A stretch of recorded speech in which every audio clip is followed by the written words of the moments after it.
നമ്മളെ ആലപ്പാടിലെ മത്സ്യത്തൊഴിലാളികൾക്ക് വേണ്ടിയിട്ട് ഒരു സമരം ചെയ്യുന്നുണ്ട് പഞ്ചായത്ത് ഓഫീസിൽ. അപ്പോൾ തിങ്കളാഴ്ചയാണ് സമരം. അപ്പോൾ ചേട്ടൻ എപ്പം ഒന്ന് ഫ്രീ ആകുമ്പോൾ അങ്ങോട്ടേക്കൊന്ന് വരണം, നമ്മളെ സപ്പോർട്ട് ചെയ്യാൻ വേണ്ടി. എല്ലാം തന്നെ ബാങ്കിൽ തിരക്കാണ്, അതിൻ്റെ ഇടക്കായി സമരം. തിങ്കളാഴ്ച ഒന്നും വരാൻ പറ്റും തോന്നുന്നില്ല. ചേട്ടാ ഒരു ജോലിയൊക്കെ കഴിഞ്ഞ് ചേട്ടനൊരു 10 മിനിറ്റ് ആ സമരപ്പന്തലിൽ വന്നാൽ മതി. കുറേ ആൾക്കാരുണ്ടെങ്കിലേ ഇതൊരു പ്രശ്നമാണ്, എന്നാലേ അധികാരികൾ അതിനനുസരിച്ചുള്ള ഇതെടുക്കും.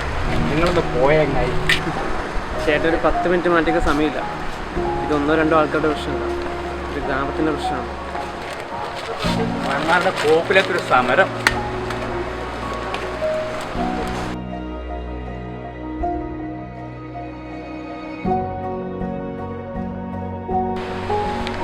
എടാ നീ ഇപ്പൊ പോയ പുള്ളിയെ ശ്രദ്ധിച്ച? 6 മാസം മുമ്പ് പുള്ളിയുടെ വീട്ടില് വെള്ളം കയറി പുള്ളിയും കുടുംബമൊക്കെ അവിടെ ബുദ്ധിമുട്ടിരുന്നപ്പോൾ ഈ പറഞ്ഞ മത്സ്യത്തൊഴിലാളികളാ അവിടെ പോയി രക്ഷിച്ച്. അന്ന് പുള്ളി പറഞ്ഞൊരു വാക്കുണ്ട്, നിങ്ങളൊക്കെ ദൈവങ്ങളാണ്. ഇന്ന് അവർക്ക് സമയമില്ല.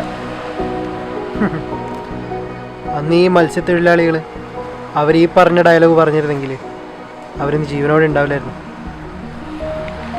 ഇപ്പോഴാണ് ട്രോളർമാരൊക്കെ വില മനസ്സിലായത്. ശരിക്കും അവരാടാ മനുഷ്യന്മാർ, അവർക്കാണ് ശരിക്കും മനുഷ്യത്വമുള്ളത്.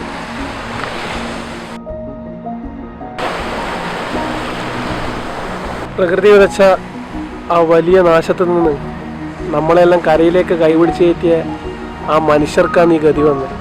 നമ്മൾ ഓരോരുത്തരും ബാധ്യസ്ഥരാണ് അത് മാറ്റാൻ. ഇവിടുന്ന് മാറിയെടുക്കുന്ന ഓരോ തരി മണ്ണും ഇവിടെയുള്ളവരുടെ ചോരയാടാ. ഈ ഇരിക്കുന്ന വള്ളത്തിനും പങ്കായത്തിനും അറിയാം നമ്മുടെ ഓരോരുത്തരുടെയും ജീവന്റെ വില.